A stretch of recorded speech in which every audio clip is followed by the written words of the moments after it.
പതിതന്റെ പാട്ടിലും പരിശുദ്ധ ഭാവമായി നിറയുന്ന പുണ്യമേ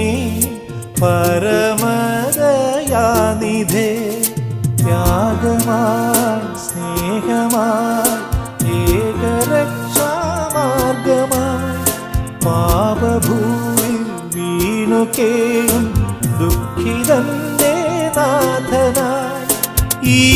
യാചന കേൾക്കുമോ ഈ വേദന കാണുമോ ശരണമേശുവിലനുദിനം ബലിയായി തിരുമുമ്പിൽ നൽകാം അടിയന്റെ അനുതാപഗാനം